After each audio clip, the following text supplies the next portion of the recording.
ኧረ እንዴት ናችሁ? ሰላም ሰላም። ዛሬ መቼም ማለፍ አይቻልም። ላይክ፣ ሼር፣ ኮፒ ሊንክ እና ሰብስክራይብ ሳይደረግ ማለት ነው። ይህን ይመስላል እንግዲህ ጀማል ፈርኒቸር። ይህ ዛሬ የማሳያችሁ ማለት ነው ሶፋ ነው። በጣም በጥሩ ሁኔታ የተሰራ ሶፋ ነው። እንደምታዩት ይህን ይመስላል። ይችኛዋ ባለ አንድ መቀመጫ ነች። ይችኛዋ ባለ አንድ መቀመጫ ናት። ይሄ ደግሞ ኤል ሼፕ ነው እና እዚህ ላይ እንግዲህ እነዚህ ቤቢ ትራሶቹ ናቸው። በጣም ለየት ያለ ነገር የምታዩት ይሄ ስፖንጁ ባለ 20 ነው። ባለ 20 ከፍታ ነውና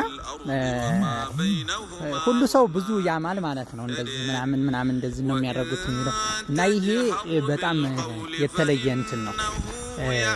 ኤችዲ ይባላል ስፖንጁ። ይሄ ኤችዲ ስፖንጅ ይባላል። በቃ እንዳለ በጣም መልሶ ብድግ ይላል እንደዚህ ቁጭ ስትልበት ማለት ነው። አሁን ይሄ እነዚህ መልሶ ወደ ላይ እንትን ይነሳል ማለት ነው እና በጣም አሪፍ ነው። ኤምዲ የሚባል አለ ወይም ኖርማል ስፖንጅ አለ። ግን ያንን የሚያደርግ ሊኖር ይችላል። ግን እኛ በአንደኛ ደረጃው ነው እንደዚህ በአስተማማኝ ሁኔታ የምንሰራው ማለት ነው እና ይሄ ዞሮ ተገልጋይ ነው የሚመሰክረው የሚጠቀምበት ሰው እኛ ብቻ አይደለንም። ይሄ ብራንኮኒው ደግሞ የኋላ ድጋፉ ራሱ በ06 ስፖንጅ የተሰራ ነው። በጣም ልጥጣሪ። ይሄ ብራንኮኒውም እንደዚሁ በ06 የተሰራ ነው ማለት ነውና ይህን መስሎ ወጥቷል። እንግዲህ ብዙ ማውራት ራስ ያማል። እውነታውን ያው ተጠቃሚ ነው የሚያውቀው ማለት ነው። ከየቦታው ከሩቅ ሀገር ማለት ነው እየመጡ አሁን ይሄ ሶፋ የሚሄደው ወግድ የሚባል ሀገር ነው። ወግድን ታቁት ከሆነ እንግዲህ ከዛ ድረስ እዛ የሚሰራ ጠፍቶ ሳይሆን ጥራትን በመፈለግ ነው እነዚህ ሰዎች ማለት ነው እዚህ የመጡት እና እኛም ደግሞ ፈጣሪያችንን ፈርተን በትክክል ማለት ነው እንደሚወራው ይሄ ምናምን ሳይሆን በትክክል ፈጣሪን ፊት ለፊታችን በማድረግ በጥሩ ሁኔታ እነሱ አዩን አላዩን ብለን ሳይሆን በቃ እንዲጠቀሙበት ብለን ነው የሰራ ነው ማለት ነው። እና ይሄ ሶፋው ማለት ነው ለየት የሚያደርገው ምንድነው? ያለ ስፖንጁ መጠቀም ይቻላል። ያለ ስፖንጁ ማለት ነው። ስፖንጁ ሳይኖር ራሱ ይሄ ሀዲድ ነው። ነይ ሚጣ ዝለይበት ውጭ እና እሱ ላይ ቆሚበት ቆሚና ዝለይ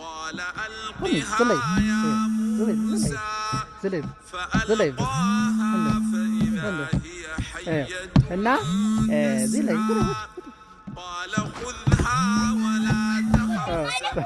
ባለ ጫማ ውልቁና እና ተመልከቱ። ይሄ በጣም እጅግ የተለየ ነው እና ምንም ስፖንጁ ሳይኖር መጠቀም ይቻላል ማለት ነው። ይሄንን ገባችሁ? እና ለየት የሚያደርገው ነገር ይሄ በስፕሪንግ ሽቦ ወይም በጅበበላሽ ጫማ ተወጥሮ ነው የሚሰራው። ያ ስፕሪንግ ሽቦ ብጥስ ካለ ወይም ጎማው በቃ የፈለግሽውን ስፖንጅ ብታረጊ ስርጉድ ይላል። ይሄ ግን ሀዲድ ነው። በቃ ፊርም የሚባለው እንትን ማለት ነውና ይሄን ይመስላል እንግዲህ አልሰበርላችኋል አይደለ? በቃ ወረዱና ደግሞ እዛ ጋር ውጭ እዚህ ጋር ስፖንጅ ላይ ሲወጡበት ተመልከቱ። ይሄ ስፖንጁ ደግሞ ተመልከቱ እንደምታዩት ማለት ነው።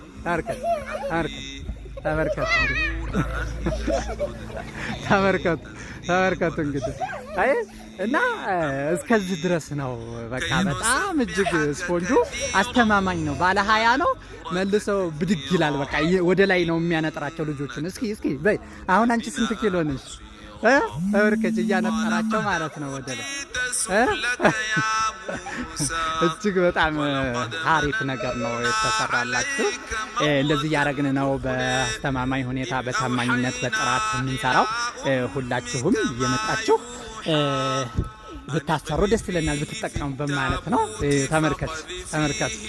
ተመልከቱ ወደ ላይ እንደሚገፋቸው ማለት ነው። በቃ ይሄ ኤችዲ ስፖንጅ ይባላል። ባለ 20 ሴንቲሜትር ከፍታ ነው። በጣም የሚገርም ተመልከቱ ማለት ነው። እና ጋይስ እንግዲህ ጋይስ ማየት ማመን ነው። ይኸውላችሁ እንግዲህ እኛ በወሬ አይደለም ማለት ነው። እሺ በተግባር ነው እንግዲህ ይበቃል። እንግዲህ አይበቃም። ውረዱ እንግዲህ እንዳይቆሽሽ። ይቺ ደግሞ ሌላኛዋ ሶፋ ናት። እንግዲህ ይህን መስላለች ደግሞ ይቺ እንደዚህ አድርገን ሰርተናታ ማለት ነው። ከለር ምርጫ የራሳቸው ነው፣ የዲዛይን ምርጫ ራሳቸው ነው ማለት ነው። እንደዚህ አድርገን ሰራንላቸው። ለዚህ መጣቸው ልጅ ሁላ በቃ አሪፍ ማሻአላ ማሻአላ። እና ይሄን ይመስላል እንግዲህ የሶፋው ጀርባ ደግሞ ይሄን ይመስላል። ይሄን ይመስላል እንግዲህ በምትፈልጉበት ዲዛይን እና ከለር ማለት ነው ባላችሁበት እናደርሳለን በታማኝነት በጥራት ማለት ነው። እንግዲህ እናንተም ፎሎ፣ ኮፒ፣ ሼር፣ ሊንክ በማድረግ ያው እንታበረታቱና ስራችንን ያው ወደ ሌሎች እንዲደርስ በስፋት ማለት ነው። ሁሉም ቦታ በቃ ማንም ሰው ይሄንን ሳያገኝ እድሉን ሳይጠቀምበት እንዳይቀር ነው የሚለው። ይህን ይመስላል። ሌላው ደግሞ ይቺ ድሬሲንግ ቴብል ነች ወይም መልበሻ ትባላለች። ይቺ ነች መላበሻዋ እና መላበሻዋ ኩርሲ ያላት የራሷ መቀመጫ ማለት ነው። እና ይሄ እንግዲህ እንትን ነው በሩ ይሄ የመጀመሪያው ነው።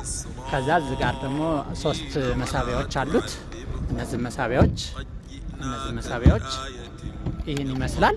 ይሄ በማንሸራተቻው በስላይደር የተሰራ ነው ማለት ነው። ከላይ መስተዋቱ እናስገባዋለን ማለት ነው። እዚህ ጋር ነው መስተዋቱ፣ እዚህ ጋር ሀዲዷ ጋር የሚገባው ማለት ነው። እና አጋጣሚ አሁን ስላልገጠምንለት ነው ሊሄድ ሲል እንገጥመዋለን ብለን ማለት ነው። ከምቾት አንጻር ስላላመጣ ነው። እና እንግዲህ ማኛ የሆነ ሶፋ ይህን ይመስላል። ጀማል ፈርኒቸር ደሴ እርሻ ሰብል ማለት ነው። እንግዲህ እየመጣችሁ እንድታሰሩ ለሌሎች ጓደኞቻችሁ ዘመዶቻችሁ ደግሞ ሸር፣ ኮፒ፣ ሊንክ እያደረጋችሁ እንድታደርሱ ነው የምንለው። ማድነቅ ነው እንጂ ሌላ ምን ይገባዋል ብላችሁ ታስባላችሁ? ይህን ሶፋ እና ማዘዝ ነው እና መጠቀም ነው የምንለው። ለሰዎችም ደግሞ በደስታ በመሐባ በጤና የምጠቀሙበት አላህ ያድርጋቸው ሱብሃነሁ ወተዓላ። መርሐባ ኑ እንላለን። ተጠቀሙብን፣ እኛም እንጥቀማችሁ፣ እናንተም ጥቀሙን። ጋይስ ጀማል ፈርኒቸር ደሴ